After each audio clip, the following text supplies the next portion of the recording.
Ang kina Franz Castro, nagkukunwari. Hindi umaamin, gumagamit ng maskara, pero mas malala sapagkat sa loob ng gobyerno nangyayari ang kanilang pangungutong. Gamit nilang pondo ng Kongreso, Ma'am Lorraine, Brother Franco, at dapat na imbestigahan at napapatigil ito at nagagamit nila ng maskara ang kanilang pagiging kunwari representatives. Mas malala ba yun kumpara sa NPA? Opo. Bakit? Kasi niluluto nila ang ating mamamayan at ang ating pamahalaan sa sariling mantika. Natin mismo. Pera Pondo, natin, in yun. other words. No? Pera natin Correct. ginagamit ng mga yan. No? Kaya mas malala po yun. Yeah. Okay? Ay, Brother Frank, Yeah. ma'am, ano ko lang ha, ibanggitin ko lang. Yung namatay sa Leyte po ay isang platoon official sa local sa Leyte, sa buong province, at ang isa ay regional cadre na namumuno ng buong operations ng CPP, NPA, NDF sa buong Leyte province. Yan, ayun si Chris Ikaw. Polo Agunos Jr. o Ay, Cabrix. si Bricks Yeah. naman So, sa NPA. gusto ko lang kasi sagutin yung unang tanong, no? Paano sila nakaka-recover? How do they survive? I would like to zero in on our children. Mga anak natin ang target ngayon kasi nga naghihingalo na ang CPP. Nakita nyo, namatay na naman. 2 NPA, meron vacancy, di ba? Yes. So, yung mga vacancy na yan, ang nakikita nilang applicants dyan ay ang mga anak natin. Exactly. So, nagsusumamo ako sa mga magulang. Walang kapalit ang magulang na nakatutok sa mga anak nila. I-educate ninyo ang mga anak ninyo. Sabihin ninyo ngayon kung ano yung mga prente na sinasabi namin dito at saka kung paano minamanipula ng CPP, NPA, NDF ang mga anak ninyo na nasa loob na mismo ng mga universidad natin. Correct. So, syempre malaking bagay na ang mga administrasyon ng mga Schools. eskwela nito ay take full responsibility at bigyan din ng edukasyon at syempre tanggalin niya mga yan, no? Imagine nagre-recruit para sa isang teroristang organisasyon, pero ako ay nagsusumamo sa mga magulang. Gawin ninyo ang trabaho ninyo, kilalanin ninyo ang anak ninyo, kilalanin ninyo kung sino yung mga kasama nila at panoorin ninyo before it's too late. Kasi marami mga magulang na wala ng mga anak nila dahil sa CPP, NPA, NDF na na-recruit sa loob ng mga universidad.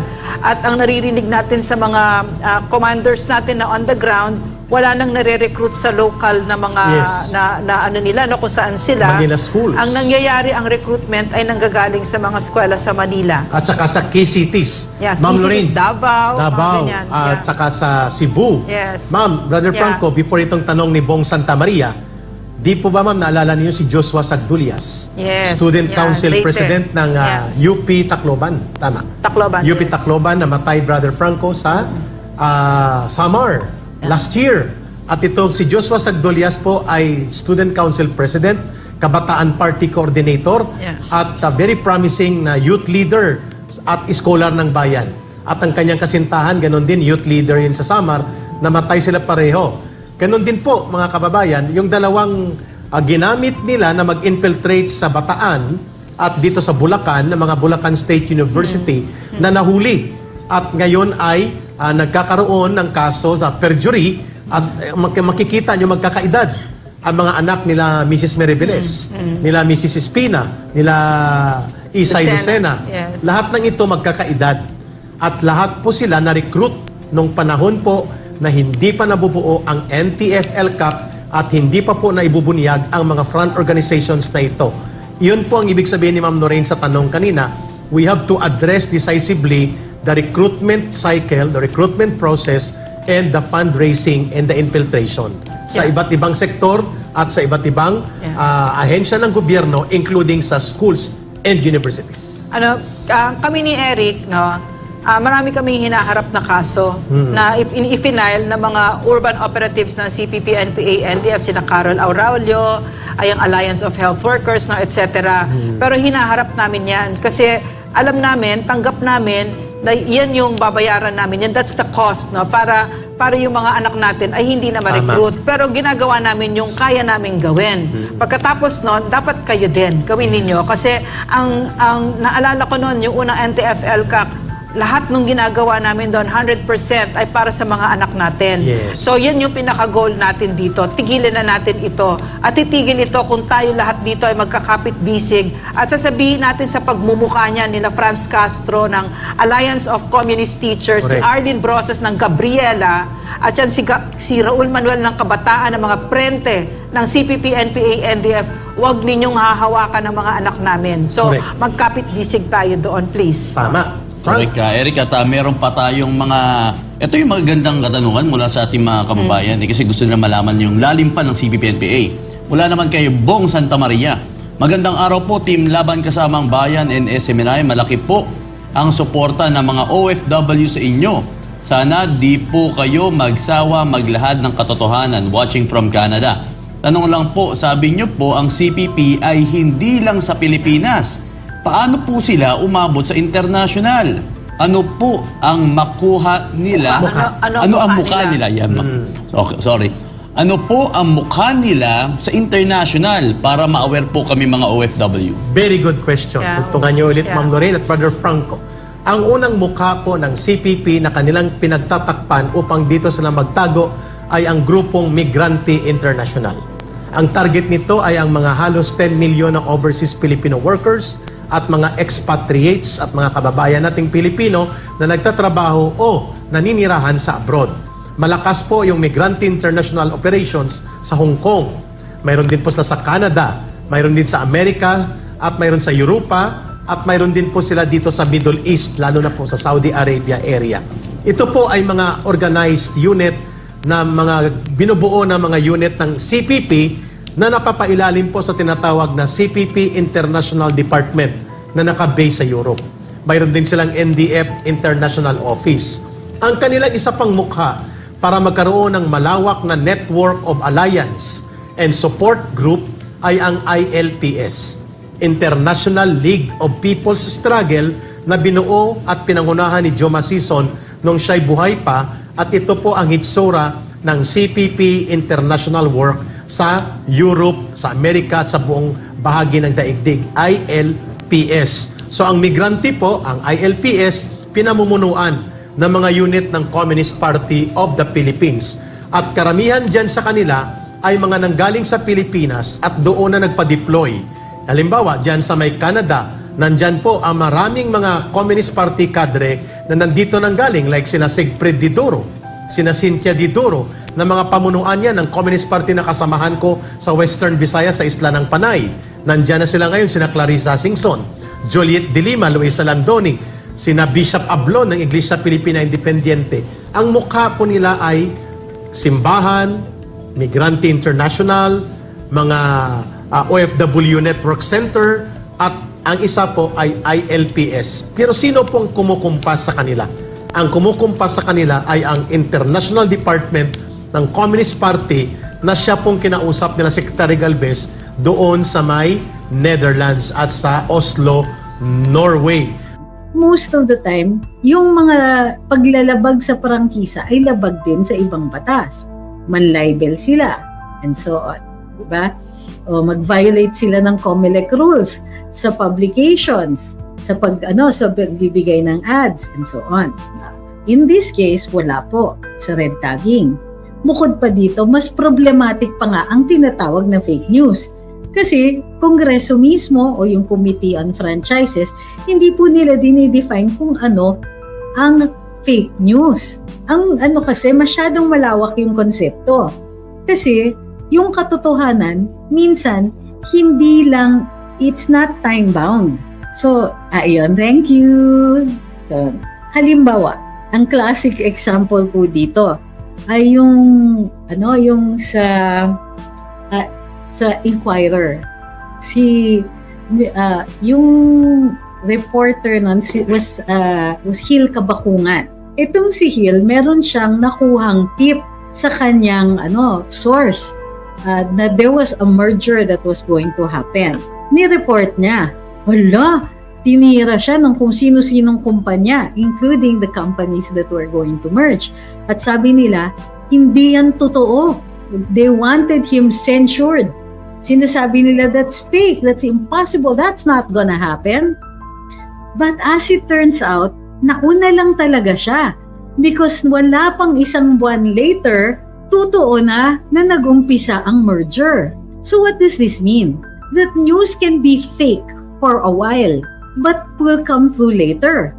Or it can be true for a while and become fake later.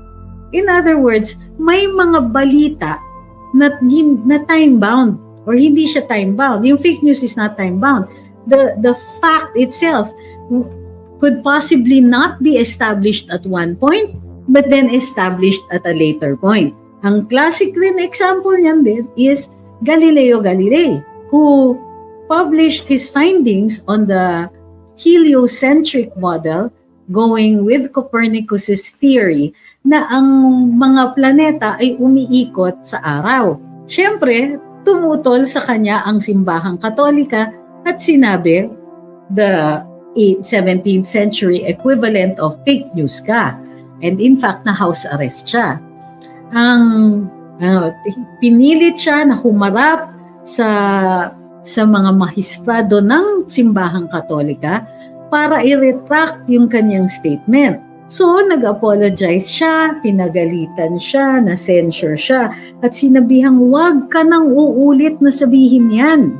Ngunit, habang umaalis siya dun sa kwarto kung saan siya pinaglitis, narinig siya ng ilang mga kasamahan na sinabi niya, and yet it turns. Umiikot yung mga planeta doon. So, kumbaga, pinilit siya ng pinilit para i-backtrack siya. Backtrack niya yung kanyang statement at ibawiin yung kanyang statement, and 600 years later, tama siya. Ano pa? Ang ibang fake news naman ay clickbait. I-exaggerate or may konting hindi naman talaga kasali dun sa storya, lalabas sa title, nang sa gayon ma-click at mapuntahan yung site ng mga tao. Diba? Minsan naman ay chismis pa lang. So, umiikot ang chismis ganito, pero hindi kinikwento bilang chismis. So, later on, later on, sasabihin, fake news ka kasi chismis lang yan. Sabi ni Ma'am John, parang history.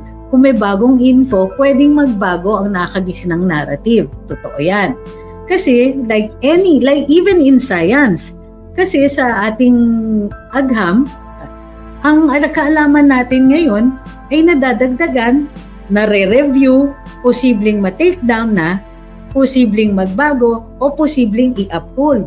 So, maaaring yung mga may teorya na kapag, na pag in-observe, halimbawa, ang quantum particles, nagbabago ang behavior nito. Tunay naman po, ang quantum behavior, ang quantum particles, kapag nasisense nila na sila ipinapanood, nagbabago ng kanilang pagtalbog-talbog. So, ibig sabihin, minsan, tapos meron pa opinion. Halimbawa, doon sa point of view ko, let's say, nanonood ako ng play, pero andun ako sa tagiliran, hindi ko makikita yung mukha, let's say, ng lead actress. At sabihin ko, yung body language niya maganda, pero hindi kasiguruhan kung ganun siya ka-empathetic dahil yung mukha niya ganito. Nasa side ka, konti lang ng mukha niyang makikita. Mayroon naman magre-report dahil napapanood niya ng buo. Ang galing-galing ni actress kasi kaya niyang i-control kung saan tutulo yung luha niya. Meron naman, nanonood from the wings. So doon nakikita niya iba na namang anggulo. So posible na yung nakikita ng isang tao, isang anggulo, may mga nakatago sa kanya. Fake news ba yun? Totoo naman na ipinapahayag niya yung nakikita niya. So yung konsepto ng fake news actually ay isang strategiya para may mag-control ng naratiba. Ang pinaka-active dito dati, parati naming sinasabi, ay ang Rappler kasi ginawa nila talagang advocacy nila against fake news. Pero pag nagsasalita si Maria Ressa, maririnig nyo na sinasabi niya dapat yung mga journalists na lang. Dapat hindi daw pwede pag-usapan ng mga vloggers o hindi pwedeng mag-report ang mga vloggers. Hindi dapat isinasama sa Malacanang ang mga vloggers kasi puro sila fake news. Ang kulang lang talaga, ang hindi lang po nakaka-catch up is yung paraan ng research at saka yung capability ng ordinaryong mamamayan mag-research at makapagpahayag ng kanilang mga napag-aralan. Pero to say that anybody has a monopoly on truth is equally false. No one person can say that they know the whole truth of everything and anything. Kadalasan, ang sinasabi natin, ang importante, is the pursuit of truth, in the same way that what they protect in the US is the pursuit of happiness and not happiness itself. Di ba? Yung ano pa nga, ang drive pa nga ni na Maria Ressa was to parang control na hindi pwede dapat ganito. Sila yung primary advocate of takedowns, di ba? Ng mga sinasabi ng mga tao. So itong dalawang issues, fake news and red tagging, have no standards now.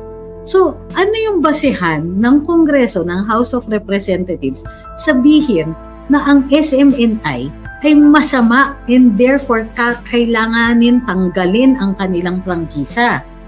Ano ba ang red tagging?